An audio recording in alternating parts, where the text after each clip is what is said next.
शदादकोट में youth assembly for human rights Pakistan के मरकजी सदर ऐं इंफॉर्मेशन सेक्रेटरी प्रेस क्लब शदादकोट पहुंची प्रेस कॉन्फ्रेंस कंदे चयो त इंसानी हक़नि जे हासिलात लाइ साह जी आख़िरी घड़ी ताईं जदोजहद जारी रहंदी।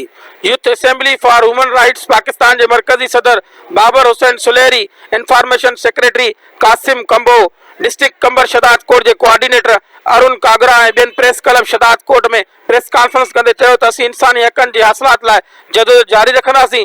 हिननि जो चवणो त इंसाफ़ जी फराहमी, सेहत जी सहूलियत, ॿारनि सां जिन्सी ज़्यादती ख़िलाफ़ ख़ुसूसी कम करे रहिया आहियूं।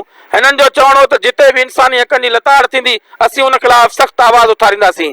हिननि जो वधीक चवणो त सहाफ़त मुल्क जो चौथो थंब आहे, जंहिंजे करे असीं आज़ाद सहाफ़त ते यकीन रखूं था।